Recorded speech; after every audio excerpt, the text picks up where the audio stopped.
Top 30 na katotohanan sa Pilipinas. Number 30, sa Pilipinas ka lang makakakita ng taong walang pera pero may parcel.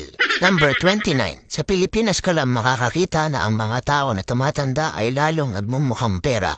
Number 28, sa Pilipinas ka lang makakakita na friends lang daw pero ang convo ay may good morning at huwag papagutom. Number 27, sa Pilipinas ka lang makakakita ng mga bata nagbibigay ng cake at flowers sa nanay kapag Mother's Day, pero kinabukasan ay hindi na mautusan.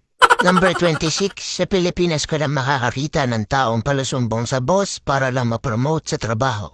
Number 25, sa Pilipinas ka lang makakakita ng taong hindi maubusan ng My Day, akala mo gumagawa ng PowerPoint. Number 24, sa Pilipinas ka lang makakakita ng taong huling beses kinilig ay nung nahawakan niya yung extension wire sa bahay. Number 23, sa Pilipinas ka lang makakakita ng taong matanda na pero nalilito pa rin sa mechado, afritada, menudo at kaldereta. Number 22, sa Pilipinas ka lang makakakita na kukuha ka ng valid ID pero hahanapan ka muna ng dalawang valid ID. Number 21, sa Pilipinas ka lang makakakita ng mga taong nahihilo kapag walang pang-cashing. Number 20, sa Pilipinas ka lang makakakita ng kapitbahay na mas alam pa ang buhay mo kaysa sayo. Number 19, sa Pilipinas ka lang makakakita ng makiki-birthday na walang dalang regalo pero may dalang supot. Number 18, sa Pilipinas ka lang makakakita ng walang trabaho pero araw-araw lasing. Number 17, sa Pilipinas ka lang makakakita ng tao na uupo sa dulo ng jeep tapos ipapabot ang bayad. Number 16, sa Pilipinas ka lang makakakita ng taong maamo kapag nangungutang pero galit pag siningil. Number 15, sa Pilipinas ka lang makakakita ng taong naglagay ng hardworking sa resume pero tinatamad pumasok kapag Lunes. Number 14, sa Pilipinas ka lang makakakita na pag ang tropa nila ay nadapa imbis na tulungan ay tatawanan pa nila. Number 13, sa Pilipinas ka lang makakakita na ang mga tao ay madalas magpasarin sa social media pero kapag pinatulan mo ay autoblock ka na sa kanya.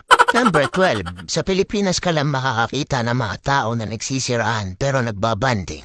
Number 11, sa Pilipinas ka lang makakakita ng mga babae nagpipils kahit nasa abroad ang mistero. Number 10, sa Pilipinas ka lang makakakita na hindi kompleto ang childhood mo kung hindi mo naranasan mahulog sa kanal. Number 9, sa Pilipinas ka lang makakakita ng mga tao nang hihina kapag hindi nakakarinig ng chismis. Number 8, sa Pilipinas ka lang makakakita ng mga taong umalis ng bahay nakaakit-akit pero uuwing malagkit. Number 7, sa Pilipinas ka lang makakakita ng taong nakapamewang kapag tumitikim ng niluluto.